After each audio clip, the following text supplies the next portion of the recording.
We ended chapter 12 with the dragon standing on the seashore, enraged. The enemy was cast out of heaven and came to earth, ready to wage war against the faithful people. But the dragon cannot fight the war alone. He needs an avatar, an earthly power to execute his mark and enforce obedience. Chapter 13 is the clearest map of the final trap, revealing the two beasts that will take control of the planet and institute the most brutal system in history. John sees the first beast rising out of the sea. It had 10 horns and 7 heads, and on its horns 10 crowns. This is not the dragon's final form, but his political manifestation on earth. The sea, in prophecy, represents the restless nations and human civilization. This beast is a political and military superpower that absorbs the authority of all previous kingdoms. It emerges from global chaos, promising order, but demanding worship and total control. Here is the most shocking revelation. The dragon, Satan, gives this beast his power, his throne, and great authority. The beast from the sea is not merely a political leader or an alliance. It is a power operating under the direct investiture of Satan. The control it will exercise over commerce, law, and war is not human, it is demonic. When you submit to this beast, you submit to the dragon.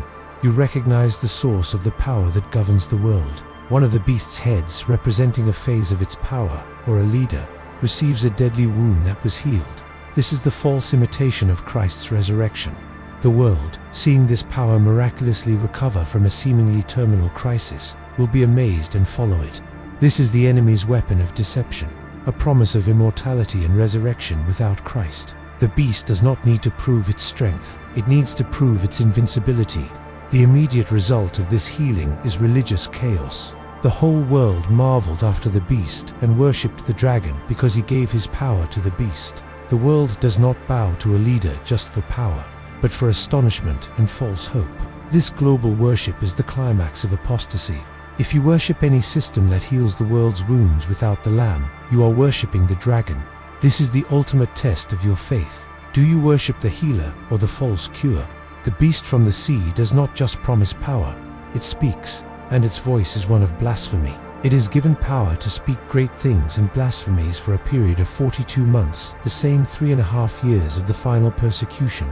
Its words are not only against God, but against his name, his tabernacle, and those who dwell in heaven.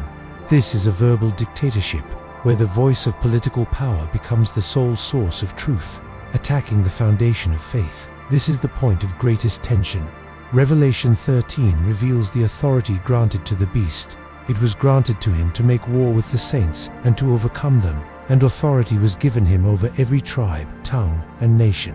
Yes, the Bible says that, for a time, the beast will succeed. The war is not just against nations, but against faith. Persecution is not a random event. It is the prophetic fulfillment of the beast's power to overcome human resistance. The remnant will be tested to the limit, but there is an unbreakable dividing line. The beast will be worshipped by all whose names are not written in the book of life of the Lamb. The book of life is your shield. Those whose names have been written since the foundation of the world will not worship the beast. The choice is binary: worship or persecution. There is no middle ground.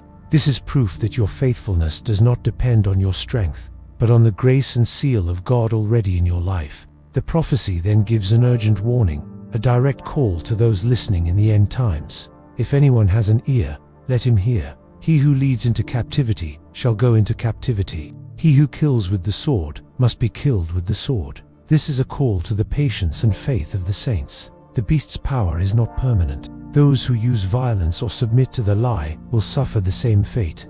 God is saying, resist, persevere, for justice will come. While the beast from the sea establishes political and military power, the second beast emerges to ensure religious and economic conformity. John sees another beast coming up out of the earth, and he had 2 horns like a lamb and spoke like a dragon. This is the figure of the false prophet. It looks harmless like a lamb, an imitation of Christ, but its message is Satan's. It is the force behind deception, unified religion, and obedience to the system. The second beast, the false prophet, is the key to deception. He has 2 horns like a lamb. This means he imitates Christ. He speaks of love, peace, unity, and global solutions. But his message is the dragon's. It is a false religion that looks like Christianity but promotes worship of political power. This is the most dangerous deception, the lie packaged as truth, coming from a seemingly harmless source. The false prophet does not act on his own authority, but exercises all the power of the first beast in his presence. The second beast is the marketing agent and religious force of the political superpower. It uses its influence to make everyone on earth worship the beast from the sea, whose deadly wound was healed. Military power enforces conformity. The false prophet justifies conformity. One cannot exist without the other. To prove his authority and ensure worship, the false prophet performs great wonders, so that he even makes fire come down from heaven to the earth. These are not stage tricks. They are genuine, but demonic, supernatural signs and wonders. The purpose to deceive those who dwell on the earth and convince them that the beast from the sea is divine. The final test of faith will not be the absence of miracles, but the presence of false miracles. The false prophet's greatest power move is convincing people to make an image to the beast who was wounded by the sword and lived. This image will be worshipped. Whoever does not worship it will be killed. The image is not just a statue. It represents the system of governance, technology, and surveillance that demands absolute loyalty. It is the personification of the totalitarian state. Obedience to the state is equated with worship, and disobedience is punished by death. The second beast finally implements the most feared measure of economic control, that no one may buy or sell except one who has the mark or the name of the beast, or the number of his name. Here is the direct revelation of the mark of the beast. It is the mandatory passport for participation in society and the economy. This is not a secret sign. It is a public and enforced requirement. The final test is not just spiritual, it is physical and economic. The choice is sustenance or salvation. The mark is not random. It has a precise location, on the right hand or on the forehead. What do these locations represent? The right hand symbolizes action, work, and economic power rights, how you buy and sell, how you participate in the system. The forehead symbolizes the mind, belief, and ideological loyalty. Receiving the mark on the forehead is accepting the beast's ideology. Receiving it on the hand is actively participating in its system, even if you don't believe. The mark is not just a chip or a tattoo. It is the proof of loyalty to the beast's authority. Remember, the dragon demands worship, and the beast from the sea demands political and economic obedience. The mark is the point of no return, where you trade your seal of God in Revelation 7 for the dragon's seal. It is the tool of global conformity that forces a choice. Will you be faithful to God or to the world's system? The text mentions the mark, the beast's name, and the number of his name. The beast's name is intrinsically linked to its blasphemous nature and authority. The number, 666, is the number of man at his maximum perfection without God. 7 is divine perfection. 6 is imperfection, repeated 3 times to signify the satanic trinity. The number represents the autonomous human system, promising to be divine, yet always falling short of glory. John makes a direct appeal to intelligence and discernment. Here is wisdom. Let him who has understanding calculate the number of the beast, for it is the number of a man. His number is 666. This is not a hidden riddle, it is a challenge. If you have spiritual understanding, you will be able to calculate and recognize the human and sinful nature behind what appears to be divine power. Wisdom is your only recourse against deception. The tragedy of chapter 13 is mass compliance. The majority of the world marvels and worships the beast because of the healing and the promise of economic stability. Many will accept the mark for fear of not being able to buy or sell. This chapter proves that the final risk is not of ignorance, but of compromise. You will be forced to choose the temporary sustenance offered by the beast or the eternal salvation offered by the Lamb.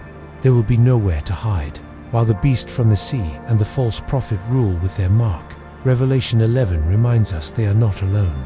God's 2 witnesses, clothed in sackcloth, prophesy against the beast's system. They are the voice of resistance, proof that God never abandons the earth. Their mission is to prophesy until they are killed by the beast, proving that even in temporary defeat, the word of God cannot be silenced. They are the hope in the midst of the beast's dominion. Revelation 14, which follows this chapter, is the severest warning of all. Whoever accepts the mark of the beast or worships its image will drink of the wine of the wrath of God. There is no redemption. After receiving the mark, it is not punishment for ignorance, but for conscious choice of loyalty to the dragon's system over obedience to God. This finality makes the decision to buy or sell the most literal, life or death test in history.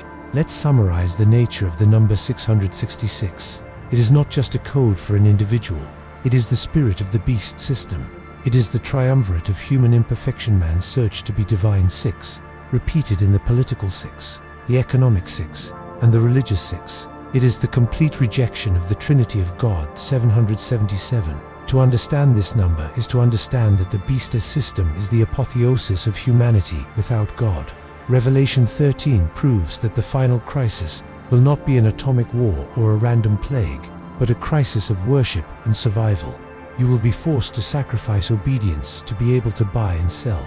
You will be forced to sacrifice testimony to fit into the system. The central question of the prophecy is, what do you value more? Your physical and economic life, or your eternal faithfulness and salvation? This choice is inevitable. You have just decoded the map of the greatest trap ever created.